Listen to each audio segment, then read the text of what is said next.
रविंद्र जी ने हमें खाने पर बुलाया, तुम तैयार रहना, मैं तुम्हें लेने आ जाऊंगा। ऋषि, मुझे इस आदमी की नजर बिल्कुल भी ठीक नहीं लग रही है, पता है? तुम्हें किसकी नजर ठीक लगती है? तुम्हें सभी की नजर एक ही तरह लगती है। ऋषि रायचंद से जो पेपर साइन करवाए थे वो वकील साहब से चेक कर लिया आपने? यस सर, सब कुछ फिट एंड फाइन है। बेचारा हो गया काम से सर। एकदम गया। तरस आ रहा है मुझे, उस पर नहीं, उसकी बीवी पर।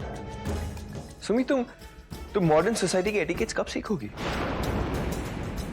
रविंद्र जी शिकायत कर रहे थे कि उन्होंने तुम्हें फोन किया और तुमने उन्हें जवाब नहीं दिया। सुमी, क्या सोच रही होगी वो तुम्हारे बारे में?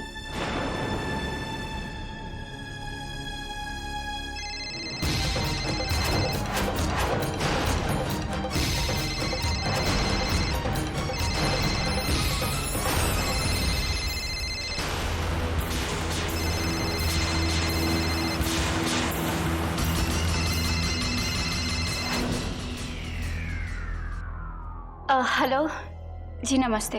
अरे वाह, आज तो तुमने आगे से नमस्ते कहकर मेरा दिन ही बना दिया सुमी। सुमी कह सकता हूं ना मैं तुम्हें? आपको कोई काम था? क्या बात है सुमी, कोई नाराजगी है हमसे? बड़ी ड्राई ड्राई बोल रही हो। जी नहीं, ऐसी कोई बात नहीं है। नहीं नहीं सुमी, कोई बात तो है। अब तुमसे मिलकर ही ये पता लगाना पड़ेगा कि क्या बात है, और तुम्हें मनाना भी तो है। अच्छा चलो बताओ कि तुम्हें खुश करने का क्या शॉर्टकट है। वो क्या है ना कि I am a very busy man, मैं अपने काम में बहुत बिजी रहता हूँ।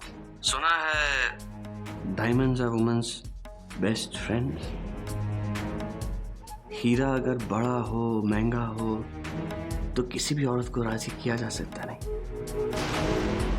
इसलिए तुम्हें मनाने के लिए मैं सोच रहा था कि अगर एक बेहतरीन सा सॉलिटेयर गिफ्ट कर दूं तो कैसा रहेगा?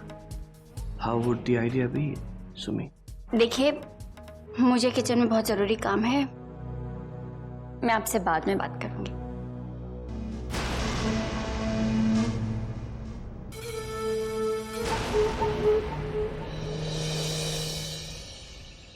अरे ओ प्रीति, मैं संध्या आरती के लिए जा रही हूँ। जब सब कुछ उसी के हाथ में है तो उसी के द्वार जाके गुहार लगाऊंगी। राधे राधे। मेरे लौटने तक खाना तैयार रखियो, समझी? जी अम्मा जी। और दाल रोटी ही बनाइयो खाने में। जो खाने की शौकीन है वो खाने के हालत में नहीं है, और जिसके लिए तू 2-2 घंटे लगाकर सब्जी बनाती है ना, वो तो आजकल घर ही नहीं लौटता।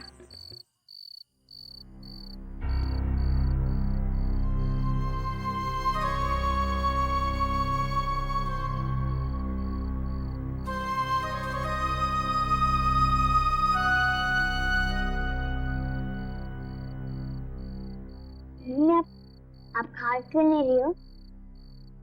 हाँ बेटा, मैं खाती हूँ, पहले तुम खा लो।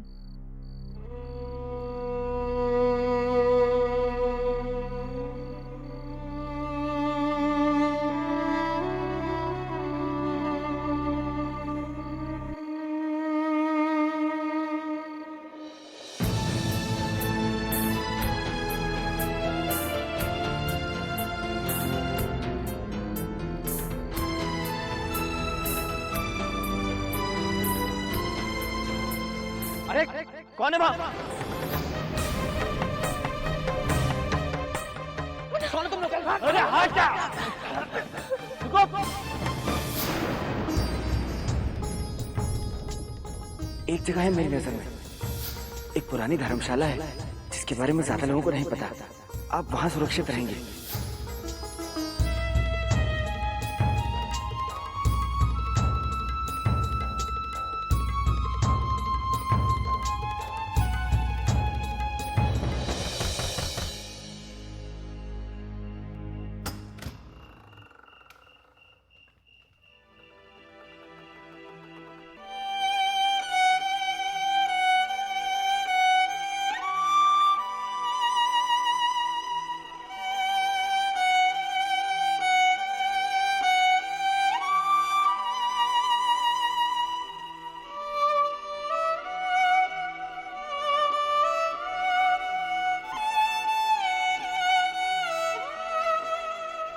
मुझे माफ कर दीजिए प्रीति जी। मेरा प्रायश्चित अभी पूरा नहीं हुआ है और पता नहीं कब तक चलेगा। मुझे माफ कर दीजिए। ये मेरे इस महीने की तनख्वाह है।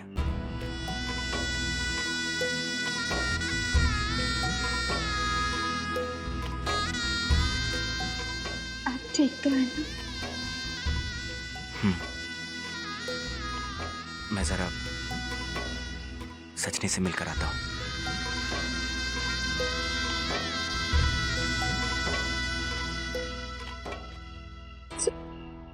देखो प्रीति, खुशियाँ बांटने से हमेशा बढ़ती है और दुख हमेशा बांटने से कम होता है। तू उसके दुख में बराबर की साझेदार बनी हुई है तो उसका दुख आधा रह जाएगा।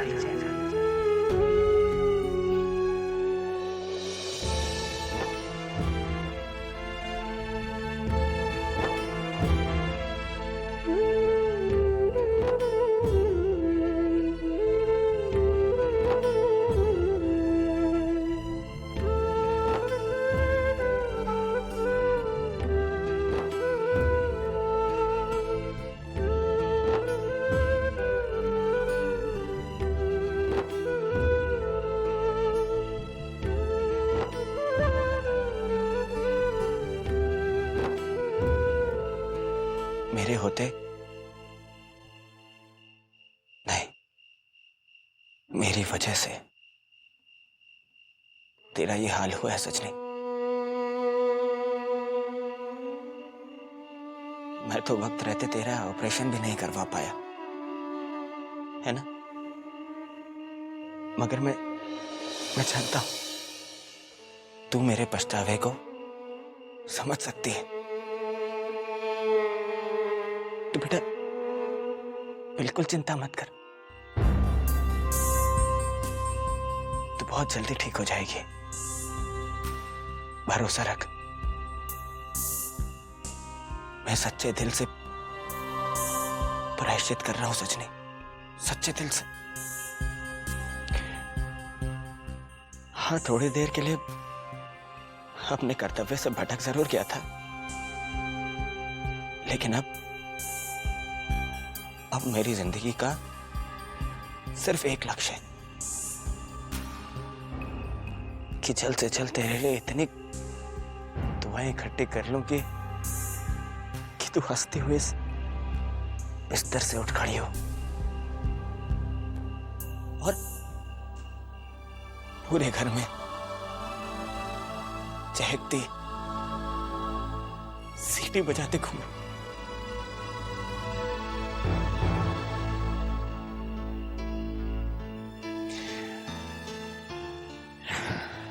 अच्छा, अब तू आराम कर, आराम कर।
पैसे ऐसे ही ना थोड़ी मिल जाते हैं।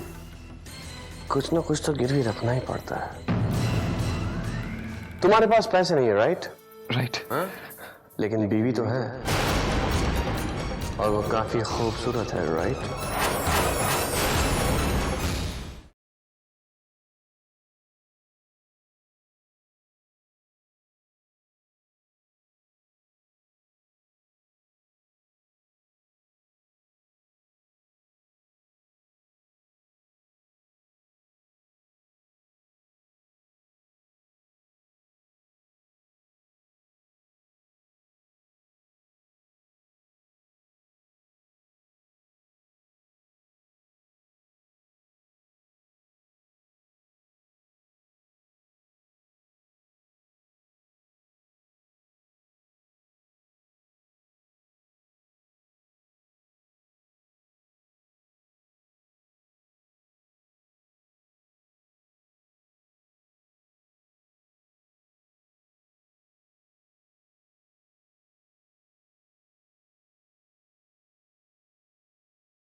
What the hell? ऐसा कैसा हो सकता है? I know कि इस रेस में बेईमानी हुई है। This bloody race was rigged. मेरे सारे पैसे डूब गए और तूने मेरे पैसे डुबाए। You bloody rascal! गाली नहीं सर, आपको मैंने नहीं आपके नसीब ने डुबोया है। और देखिए ना, नसीब ही आपको उभार भी लेगा। बस आप रेस खेलना मत छोड़िएगा, ठीक है ना? मैं तुझे नहीं छोड़ूंगा। Damn it!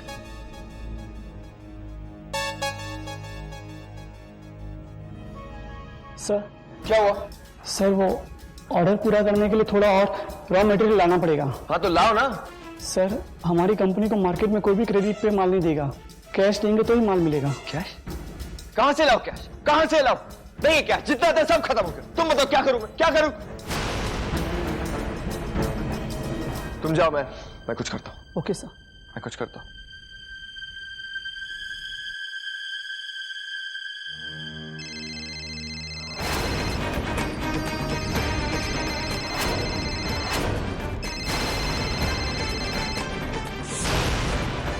क्या बात है ऋषि?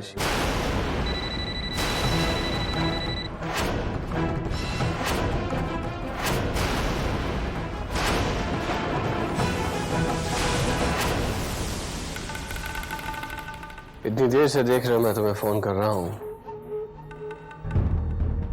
फोन क्यों नहीं उठा रहे हो? फोन नहीं उठाते, ऑफिस नहीं आते, तुम मुझे अवॉइड कर रहे हो? मुझे? नहीं, ऐसी कोई बात नहीं है। वो क्या है ना कि मेरी हिम्मत नहीं हो रही थी आपका फोन उठाने की, और आपका ऑर्डर भी अभी तक रेडी नहीं है। लेकिन अब तो आप सामने ही आ गए। जी, इसलिए कहना तो पड़ेगा। लेकिन अब तक मेरा ऑर्डर पूरा क्यों नहीं हुआ? रविंद्र जी, वो बात यह है कि मेरे पास अभी पैसे नहीं है। वो आपकी प्रॉब्लम। आपको तो शायद याद होगा कि हमारे कॉन्ट्रैक्ट के मुताबिक अगर आपने वक्त पर हमारा ऑर्डर पूरा नहीं किया तो आपको जेल तक हो सकती है।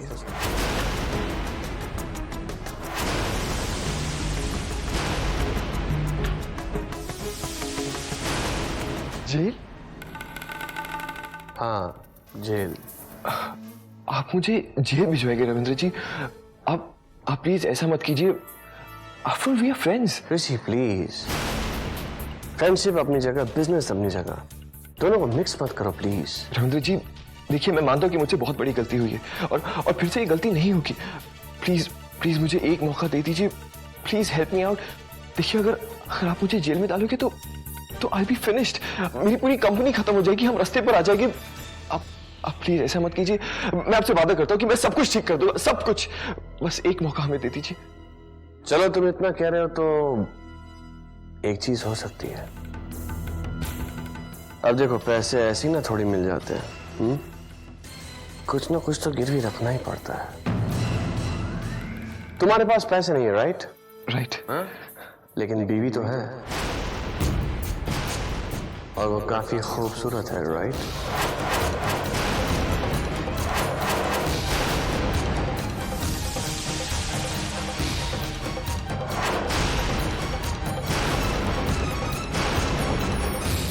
मुझे समझ में नहीं आता कि तुम कौन सी सोसाइटी को बिलोंग करते हो। ऐसी घिनौनी, ऐसी घटिया बातें मैंने आज तक सुनी भी नहीं। चल, अब मैं तुझसे जेल में ही मिलता हूं।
तुम्हारे पास पैसे नहीं है, राइट? राइट। लेकिन बीवी तो है, और वो काफी खूबसूरत है, right? How dare you talk like that? इतनी घटिया बात बोलने की तुम्हारी हिम्मत भी कैसे? हाँ? अब तक तो मुझे लग रहा था कि तुम्हें सिर्फ मेरी बीवी की कंपनी पसंद, अंदर मत होके। लेकिन अब तुम्हारी बीवी के साथ ये मैं बिल्कुल बर्दाश्त नहीं कर सकता रविंद्र जी। और एक और बात अपने जहन में अच्छे से बिठा लो, अब अगर तुमने अपनी लिमिट क्रॉस करने की कोशिश की तो मुझसे बुरा कोई नहीं होगा। सुना तुमने?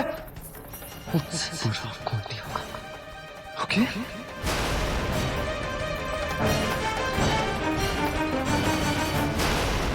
नाराज क्यों हो रहा है?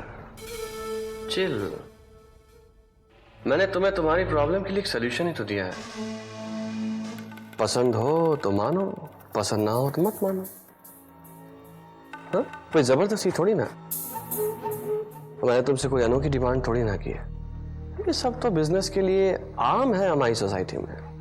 फर्क सिर्फ इतना है कि जो बात मैं नफासत से करना चाह रहा हूं, वो लोग बड़े बेहुदे ढंग से समझाते हैं अपने कर्जदारों को।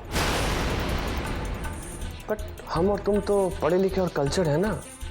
हम जो भी करेंगे डिग्निफाइड तरीके से करेंगे, किसी को कानो कान खबर नहीं होगी इसकी। So, what say?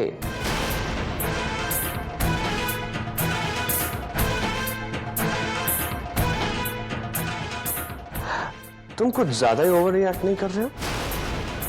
मैंने पहले ही कहा है, ये बात कॉमन है हम में। सक्सेस के लिए करना पड़ता है। हाँ, ये सब आपके यहाँ होता होगा रविंद्र जी। हमारे यहाँ सक्सेस के लिए कोई गंदगी का कीड़ा नहीं बन जाता। मुझे समझ में नहीं आता कि तुम कौन सी सोसाइटी को बिलोंग करते हो। ऐसी घिनौनी, ऐसी घटिया बातें मैंने आज तक सुनी भी नहीं। अब कभी ना कभी शुरुआत तो होनी थी ना। और आज से पहले आपके सामने ऐसी कोई सिचुएशन भी तो नहीं आई थी ना। चलिए, कहना सुनना बहुत हो गया, अब कुछ काम की बात करते हैं। तुमने मुझसे एडवांस में पैसे लेने के बावजूद टाइम पर मेरा काम पूरा न करके मेरा लाखों का नुकसान कर दिया है। और अब तुम इस जुर्म में अंदर जाओगे। And I shall see to it कि तुम्हारी एंटीसिपेटरी बेल भी ना हो। एक बार जेल यात्रा कराओ, उसके बाद मैं देखता हूं कि तुम्हारी सो कॉल्ड सोसाइटी में तुम्हारी कितनी इज्जत रह जाती है। चल, अब मैं तुझसे जेल में ही मिलता हूं।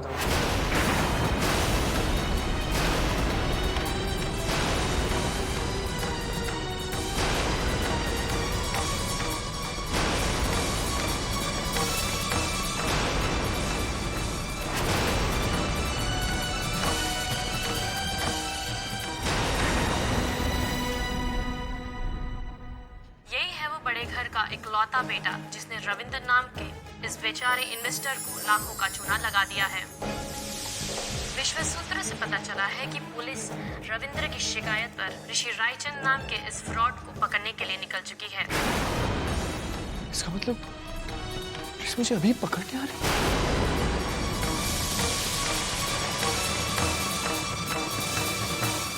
हे भगवान, कैसे निकलूं इस चक्कर से।